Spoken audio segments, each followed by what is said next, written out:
النجاح هو الأمل، والأمل هو اللي بيوصلنا للنجاح. علشان كده لو حد عنده أي أمل، أي نجاح عايز يحققه، لازم يتمسك بالأمل ويتمسك بالنجاح ويجع ويقف ويجع ويقف علشان خاطر يوصل للنجاح. حبايبي الحلوين، عاملين ايه؟ اهلا وسهلا بكم في قناتي. وحشتوني جدا جدا جدا من اخر فيديو عملناه مع بعض. فيديو النهاردة كله افكار جميلة ومشتريات جميلة وحاجات جميلة، وحاجات هتوفر لكم كتير في البيت وتوفر لكم في نظامكم والتوفير بتاعكم. تمام، تابعوني علشان خاطر هنستفاد جدا من الفيديو ده. وان شاء الله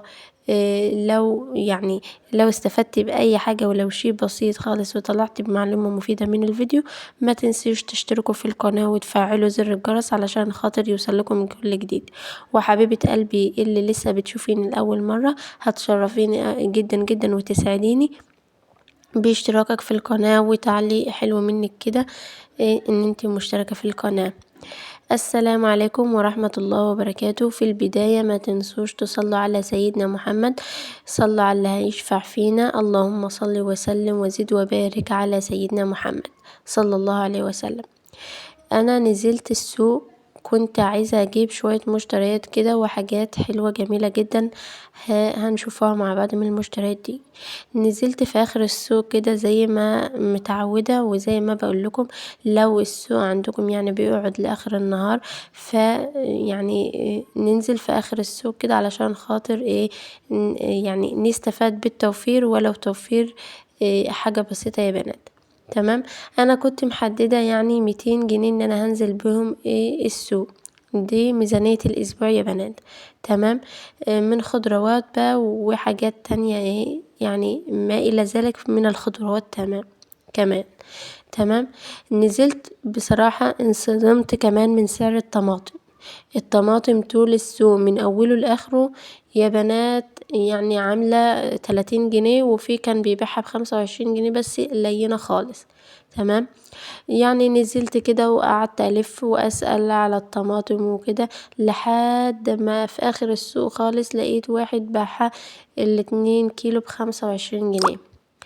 جبت 2 كيلو ب25 جنيه، وكانت جميلة جدا ما فيهاش أي حاجة يا بنات، كانت حلوة خالص وناشفة برضو. جبتها 2 كيلو ب25 جنيه. تمام، جبت بلح احمر للاولاد علشان خاطر هما بيحبوه، وجبت لهم 2 كيلو ب كام ب25 جنيه يا بنات. تمام، وجبت الزيتون ده يا بنات لقيته صدفة كده، يعني فرحت جدا جدا جدا لما لقيته. احنا بنحب الزيتون وبنعشق الزيتون، يعني مخلل الزيتون. فرحت جدا جدا لما لقيته. ولقيته بكام؟ يعني كان في واحدة بتبيعه بالكيلو ونص 100، ده لقيته بسعر خرافة يا بنات. ما ترددتش وجبته على طول، لقيت الكيلو ب60 جنيه. جبته على طول، وخد حتى يعني خدنا شروة كده من الست اللي كانت قاعدة، خدناها ب50 جنيه، وخدنا شروة وعملناه. تمام، وجبت بقى لما اشتريت الزيتون رحت جبت الشطة الكيلو ب10 جنيه، شطة على فلفل كده يا بنات، الكيلو ب10 جنيه. جبت كيلو ونص كمان ب10 جنيه. وجبت النص كيلو الجزر ده. الجزر سعره رافع يعني شادد جدا يا بنات الجزر. جبت كمان نص كيلو علشان خاطر احطه على الزيتون. برضو احنا جبنا بقى مخلل زيتون، مش هنقدر ان احنا ما نجيبش الحرمنكشانات بتاعته معاه. تمام، جبت كل حاجة جبت كل حاجة بتاعة الزيتون وتبع الزيتون. وجبت كمان الليمون، النص كيلو ليمون كان عامل 10 جنيه يا بنات. والنص كيلو ليمون كان عامل 10 جنيه، والزيتون كان عامل النص كيلو جبته ب5 جنيه. والشطة والفلفل على بعض كده جبت كيلو ونص ب10 جنيه. كده يعني وفرت من الميزانية من 200 جنيه اللي انا كنت جايباهم، وفرت حوالي كان معايا اتفضل 40 جنيه. جيت على طول ما استنيتش، حطيتهم في الحصالة على طول. دي ميزانية الخضار، وتفضل منها ال40 جنيه حطيتهم في الحصالة على طول. مرة تانية اشتري سمك ولا حاجة اطلع له هو كمان ميزانية. اتفضل منه حاجة احطها على الحصالة على طول. تمام. يعني كل حاجة هروح اشتريها بطلع لها ميزانية. اتفضل منها يعني حاجة بحطها على الحصالة على طول. جيت غسلت بقى الزيتون كده غسلة نظيفة جدا كمان، ونضفته جدا، وبقيت ان انا اعمله بسكينة افتحه كده يا بنات. كنت ساعات بفتحه فتحة واحدة، كنت ساعات بفتحه فتحتين كده، من الناحية دي ومن الناحية دي، من الجنب ده ومن الجنب ده، يبقى الفتحتين كده مقابلين بعض. تمام. خلصت كل حاجة كده، وجبت حاجاتنا اللي احنا هنعمل بيها ال المخلل بتاع الزيتون القمر بتاعنا ده. عايزة اقول لكم كمان يا بنات ان انا لو ما كنتش اشتريت الزيتون كان هيتفضل معايا حوالي 110 جنيه. انا جبت كيلو ونص كان عامل 75 جنيه. وجبت الطماطم ب25 كده، 100 جنيه معايا راحت. وجبت كمان البلح ب25 جنيه، 125. وطبعا الجزر ب5، 130. والليمون ب10، 140. والشطة 150 جنيه. اتفضل معايا 50 جنيه.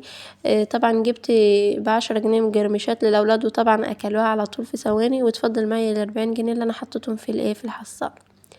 انا حابه بس ان انا اقول لكم اللي انا جبته بالظبط، علشان خاطر لو حد بيتابعني وبيجيب معايا الميزانيه دي، وبيوفر معايا الميزانيه دي، يعرف يجيب. يعني لو حابب يجيب ان هو زي ما انا بجيب كده يجيب، او في حدود اللي انا جبته كده يجيب، فما فيش اي مشكله. هنستفاد جدا جدا من بعضنا ان شاء الله، وهنعمل ميزانيات كتيرة ان شاء الله باذن الله كده. جبت هريسة الشطة دي، طبعا انا كنت عاملاها وحطها في التلاجة معايا كده، وعليها ملح، وهي شطة حراقة. وحطيت الليمون، قطعته كده شرايح شرايح، وحطيته على الزيتون. وبشرت الجزر كده بشرة جميلة جدا زي ما انتوا شايفين، وحطيته كمان على الزيتون اللي معانا ده يا بنات اسمه الزيتون التفاحي. اسمه الزيتون التفاحي، ما شاء الله بيبقى جميل جدا. ولقيت كم ناس بيشكروا فيه ما شاء الله. انا كنت بخلل الزيتون قبل كده، بس يعني من فترة كبيرة خالص، واحنا كنا قبل ما اتجوز وكده يعني، كنت بنخللوه في بيتنا. فدي اول مرة اجيبه وانا متجوزة بصراحة. يعني مامتي والدتي قالت لي تعالي هخليكي تعرفي تعمليه ازاي. تمام. طبعا اجدادنا بقى كانوا بيعملوه الزين الزيتون ده، كان كل حاجة ما شاء الله بتطلع منهم جميلة جدا. فوالدتي عرفتني الطريقة، وانا جيت بقى عملته زي ما هي قالت لي كده. بص، بالحرف الواحد، لا نقصت حرف ولا زودت حرف. تمام. وحطيت الشرايح، وطبعا الجزر، وطبعا برضو هرسة الشطة. وبشرت كده يعني خدت كام ليمونايه كده، وعصرتهم كده يا بنات، صفيتهم كده، عصرتهم، خليتهم عصير الليمون. وجبت طبعا حبة مية. بصوا، ده العامل الرئيسي معانا اللي بيخلي الزيتون يطلع جميل جدا جدا ومظبوط جدا جدا وما يمرش. بص يا بنات، عيار البيضة. انا جبت طبعا حبة المية وحبة الملح، وبدأت ان انا احط. طبعا انت شفتوا البيضة كانت في البداية كده غرقانة لتحت خالص، ومش اللي هي واقفة ثابتة. انا فضلت احط ملح، وطبعا احط البيض، احط ملح واحط البيض، ادوب الملح. تمام. زي ما انتوا شايفين كده اهوت يا بنات، دوبت الملح خالص، والملح داب، وقمت رايحه انا حط البيضه بتاعتي.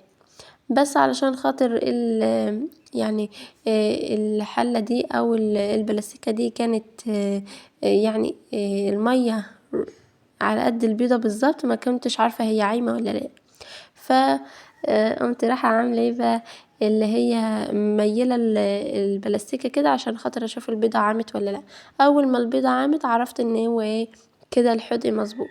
بدأت بقى ان انا جبت البرطمان الازاز ده بتاعي، وعقمته طبعا تعقيم جميل جدا على هبو النار كده. غسلته غسيله جامده، وعقمته على هبو النار كده من فوق، بس ما نقربوش للنار علشان خاطر ما ينكسرش طبعا.